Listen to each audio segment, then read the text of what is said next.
Hello, everyone, and welcome back to this Family Building Society podcast series. This episode, we're actually going to be talking about the buy-to-let market, which has been a roller coaster over the past couple of years, whether that's from pricing and product fees, potential landlord exodus from the market, lots of legislative changes on the cards in terms of energy performance certificate reform and rental reform as well. So it is a very interesting and dynamic market. There's a lot of different headwinds hitting that market at the moment, but there's also a lot of opportunity. So I'd like to welcome back Neil Cadwallader and Stuart Heavens from Family Building Society. Welcome. Hello. So buy-to-let market, we're going to start off kind of quite open-ended and kind of talk about the current state of the buy-to-let market, because it has been quite a turbulent few years. So do you think the market is in a better position than it was? Do you think it's still in a bit of a still struggling a little bit? I'll go to Neil first on this one. So if you go to your average broker and say, how many buy-to-lets are you doing lately? And they'll go, "It depends on the area because it's geographical. I could go in Southwest, I could go to kind of somebody in the center of Bath and go, done any buy-to-lets lately? And they'll just go, oh, it's been Remo business, no purchase. Then you go to Bristol and like on fire, absolute on fire on Remo, purchased a lot. That the whole market has had a massive headwind. As you've just kind of mentioned, EPCs in Wales, kind of the ASTs are gone now, occupational contracts. We were a forerunner, I guess, for England as well, because that's kind of coming across there. Section 21s are going. It's kind of tax. We possible got kind of tax changes coming on the corner. Rachel Reeves is mentioning that at the moment. It's kind of like you could really kind of get quite negative about it, but there's not a broker out there at the moment that's still not doing a Remo on buy-to-let, and there's still not a broker out there that's not doing a purchase. And it's just a changing landscape to the actual who is actually doing the landlord landscape has changed. So from like 2 years ago, where you kind of like the accidental landlords, where invariably somebody's maybe kind of like had a house, met somebody, moved into their house, rented out the other one. That type of property is now that one is basically gone because the tax breaks have gone and all that sort of stuff. And especially if it's held within a personal name, it's taxed. And now it's moving towards the professional landlord, where they've normally got a limited company, SPV, call it what you will. And so, going forward, the UK needs rental market. It needs it.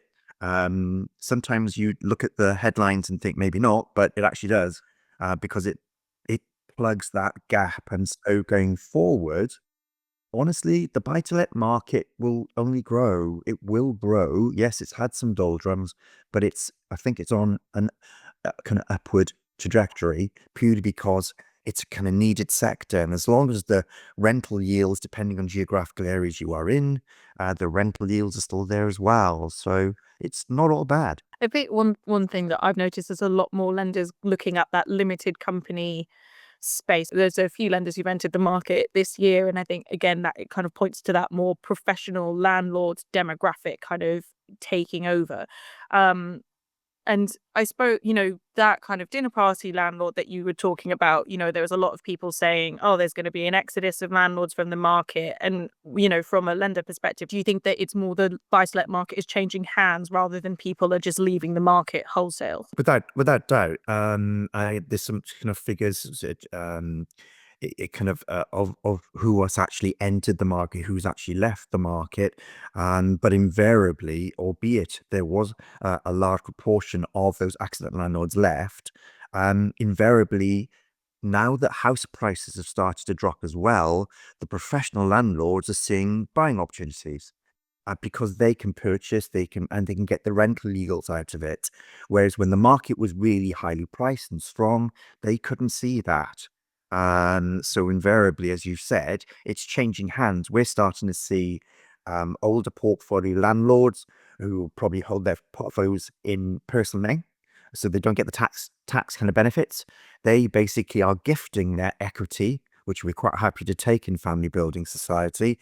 to their younger family members, normally into an SPV limited company, because they're basically going to be holding the chalice and running it and running with it ongoing. So that the properties are not the properties are not leaving the market anymore. They're just changing to more tax beneficial status, but normally within the professional kind of landlord community. We've kind of talked about, limited company as an example, but is it also different property types as well, like HMOs maybe? Where do you guys see key opportunities in the buy-to-let space that brokers could really maximize? The buy-to-let market will always survive purely because there'll always be the demand for rental properties until every first-time buyer can afford to buy their own house, or there's no one that chooses to go into rented accommodation. There will always be a buy-to-let market because the private rental sector is quite important from that side of things. For the professional landlords, the serious landlords that are underpinning the market now are the ones that do have diverse portfolios. Not every person that leaves home that can't afford to buy their own house can afford to rent a flat in their own name or a house in their own name either. For example, so that's where HMOs would come into play. So having a diverse portfolio supports the market as a whole, because there will be different types of housing needs out there for professionals sharing houses. It might be for doctors near a hospital, for example, or there'll always be people that will need to have that sort of housing. So landlords are diversifying into that sort of portfolio. As a lender, we've recently launched into the HMO market. We are only in the small HMO market, but there are obviously bigger players out there that are looking at large multi-unit blocks or large HMOs that are able to support that sector of the market. We're in that space. We've touched in it. We're in the limited company buy-to-let space as well. So we're looking at supporting that, and we do see that there being growth in that area of the market. Another area of the market that we support personally, that not necessarily all other lenders do, is the expat side of things. More and more people that are going overseas want to rent out their property here. So consumer buy-to-let for an expat moving overseas for work is something that we're able to support as well. So that there are different elements of the market that all the lenders can kind of join together and help support. On that, one of your USPs is expat cases are accepted from over 40 countries. So it is something that you can help a lot of different customers in that space. Just a little plug there for you. There are opportunities in the market, but it is potentially going to get more complex with, legislative reform. I think the Renters' Rights Bill is due to come back to the House of Commons very soon. There's also rumours about what's going to be in the autumn budget. Is that a concern for the buy-to-let market? I know that the market is resilient, but is it just something that brokers should be mindful of, that there are also these other things on the horizon? So, as kind of just previously said, as the move for buy-to-let ownership moves from the accidental landlord to the professional landlord, and also the government's drive to get quality of housing up, and to try and make it more of a level playing field.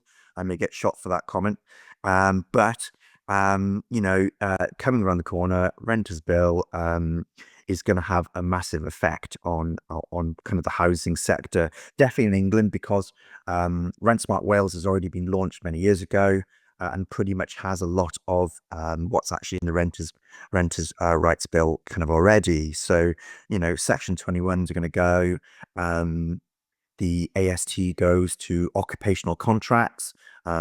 In Wales, we have up to 3, believe it or not, and which doesn't help really. But in a kind of, I'm led to believe that the English kind of rules are going to be pretty much around the same.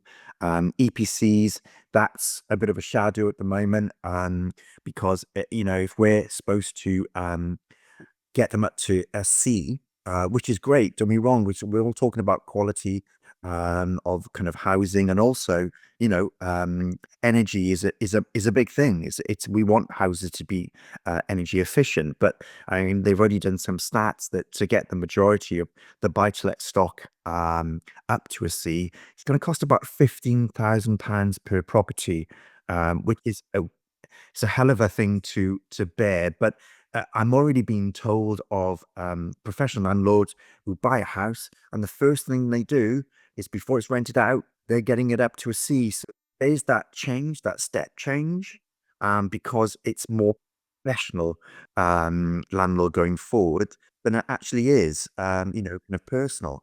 And as you just said, there are rumours that certain things, NI contributions on kind of rental income, that sort of stuff, which Rachel Reeves is possibly looking at. We can only kind of wait to find out on that one. And just for the budget has been set for the 26th of November, I believe. It is something that is causing a bit of concern amongst brokers and their customers. But unfortunately, we have to wait and see how that all bears out.